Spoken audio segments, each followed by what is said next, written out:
अस्सलाम वालेकुम दोस्तों, मेरा नाम है बिलाल शकूर और आप देख रहे हैं मेरा चैनल इन्फॉर्मेटो।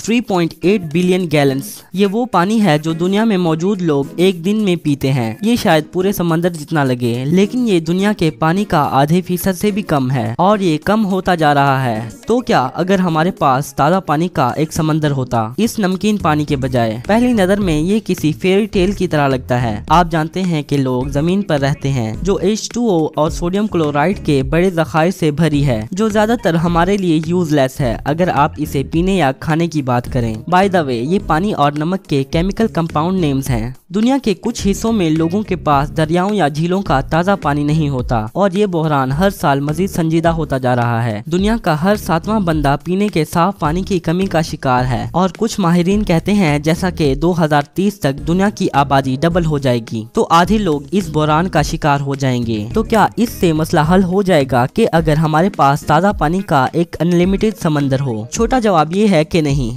लेकिन पहले ये समझना जरूरी है कि समंदर का पानी नमकीन क्यों है। ये बहुत डिसअपॉइंटिंग लगता है कि हमारे गिर्द ये सारा पानी मौजूद है, फिर भी हम इसे इस्तेमाल नहीं कर सकते। दरिया मुसलसल समंदरों में ताज़ा पानी लाते हैं। आप शायद सोचें कि इससे समंदर के पानी में नमक कम हो जाएगा, लेकिन इनफैक्ट दरअसल इसका उलट है। दरियाओं का पानी भी खारा है, लेकिन ये समंदर के पानी से 70 गुना कम नमकीन है। समंदर की तरफ जाते वक्त दरिया पत्थरों का नमक चूस कर अपने साथ ले जाते हैं। जब पानी अपनी मंजिल पर पहुंचता है तो वो नमक समंदर में रहता है, लेकिन एक्स्ट्रा पानी से समंदर का नमक कम नहीं होता क्योंकि ये जल्द इवेपोरेट हो जाता है। यही वजह है कि दरिया इतने नमकीन नहीं होते। वो नमक को उठाकर सिर्फ समंदर तक ले जाते हैं। हर साल 4 बिलियन टन नमक समंदर में सिर्फ दरियाओं के जरिए पहुंचता है। अगर ये लाखों सालों तक होता रहे और प्लेनेट का वजूद भी मौजूद रहे तो आप सोच सकते हैं कि कितना ज्यादा नमक जमा हो जाएगा। और रुकिए, आपको सोचने की भी जरूरत नहीं, मैं अभी आपको बताता हूँ। 15 क्वाड्रिलियन टन,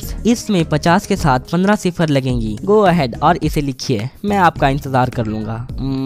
नहीं, मैं नहीं करूंगा। ये हमारी दुनिया में मौजूद समंदरों का नमक है। अगर आप सारा पानी निकाल लें तो बाकी नमक की 50 फीट मोटी तह बच जाएगी। ओके, तो दरिया सालों और सालों से समंदर में नमक जमा कर रहे हैं, तो इसका मतलब नमकीन पानी दरअसल साफ था।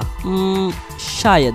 इस थ्योरी का मसला ये फैक्ट है कि दरियाओं और समंदरों की साल्ट कंपोजिशन मुख्तलिफ है। समुद्री नमक एक हाइड्रोक्लोरिक एसिड से हासिल होता है, जबकि दरियाओं का नमक कार्बोनिक एसिड से। आज के ज्यादातर साइंसदान मानते हैं कि समंदर का पानी शुरू से ही खारा था। कुछ वोल्केनिक एक्टिविटीज की वजह से इस इंतहाई पेचीदा अमल को सादा करने के लिए वो मादा जो इन पहली वोल्केनिक इरप्शन से पैदा हुआ वो जमीन पर एसिड रेन की तरह बरसा होगा और उन्होंने पत्थरों के साथ रिएक्ट किया होगा जो बाद में समंदर की सतह बन गए होंगे। इस रिएक्शन का नतीजा एक नमकीन सॉल्यूशन था जिसे हम आज नमक बुलाते हैं। ओके, अब जैसा कि आप जानते हैं कि दुनिया का 97% पानी पहले से ही नमकीन था, तो आप ये सोच सकते हैं कि ये ऐसा एक वजह से है और मैजिकली एक बटन दबाकर इस हाइपोथेटिकल सिचुएशन में इसे ताज़ा बनाना इस प्लेनेट पर मौजूद जिंदगियों के लिए तबाहकुन होगा। इसका वादे नतीजा ये है कि समंदर में रहने वाली बहुत सी चीजें नमकीन पानी में रह सकती हैं और ये ताज़ा पानी में नहीं बच पाएंगी। अब भी हम समुद्री 2 लाख स्पीशीज के बारे में बहुत कम जानते हैं, लेकिन ये टोकरी में एक कतरे की तरह है,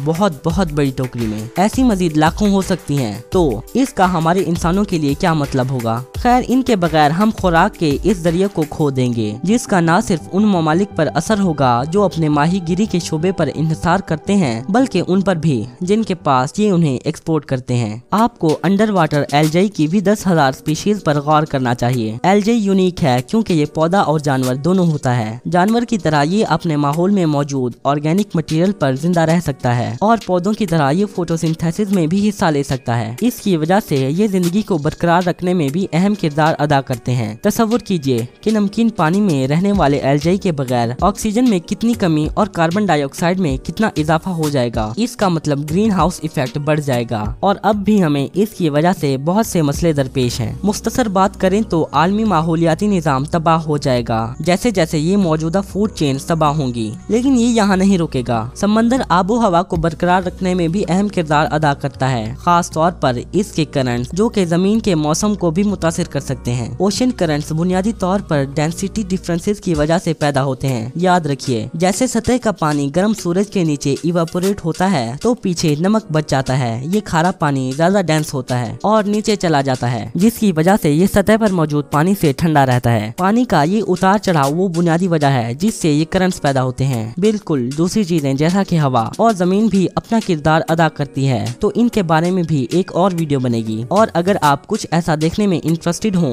तो मुझे कमेंट में जरूर बताइएगा। एनीवे, ये करंट्स गर्मी को ट्रांसपोर्ट करके आबो हवा को मुतासिर करती हैं। ये गर्म या ठंडे पानी को कुछ हजार मील दूर ले जा सकती हैं। अब वो पानी उस इलाके को गर्म या ठंडा कर सकता है और हवा को ठंडा गर्म कर सकता है जहाँ ये चले। गल्फ स्ट्रीम्स ट्रॉपिकल और सब ट्रॉपिकल नॉर्थ अटलांटिक से गर्म पानी लाती है और मगरबी यूरोप के साहिल को गर्म करती है। नतीजे में वहाँ की आबो हवा इस अर्ज बल्द के बाकी हिस्सों से ज्यादा गर्म होती है। इसी तरह ग्लासगो की आबो हवा मॉस्को और रूस से ज्यादा हल्की है, हत्ता कि ये तीनों ग्लोब पर एक ही अर्ज बल्द पर मौजूद हैं। तो हाँ, ओशन करंट जमीन की आबो हवा को रहने के लिए ज्यादा मुनासिब और काबिल बर्दाश्त बनाती हैं। समंदर से नमक लेने से करंट्स गायब हो जाएंगी और फिर मुझे लगता है कि मगरबी यूरोपीय लोग रूसी टोपियां पहने हुए होंगे। नमकीन पानी का फ्रीजिंग टेम्परेचर भी कम होता है। नमक के बगैर सर्दियों के दौरान समंदर के बड़े हिस्से जम जाएंगे। गर्म आबो हवा वाले इलाके ज्यादा गर्म हो जाएंगे और ठंडी आबो हवा वाले इलाके ज्यादा ठंडे। बड़े तूफान ज्यादा आएंगे। जमीन और समंदर दोनों में मौसमियाती तब्दीली ज्यादा सख्त होगी कि मौजूदा स्पीशीज के लिए जमीन पर रहना इम्पॉसिबल हो जाएगा। तो वो सारा नमक दोबारा समंदर में आना शुरू हो जाएगा। जमीन की क्रस्ट पर मौजूद मिनरल्स समंदर में तहलील होना शुरू हो जाएंगी और समुद्री फ्लोर वेंट से भी मिनरल्स पानी में जमा होना शुरू हो जाएंगी। तो गालिबन ये बेहतर है कि हम NaCl और H2O को वहीं छोड़ दें और पानी के इस बहरान को हल करने के लिए साइंसी और जदीद तरीके सोचें। हमें पानी का इस्तेमाल करते वक्त ज्यादा केयरफुल हो जाना चाहिए। Come on,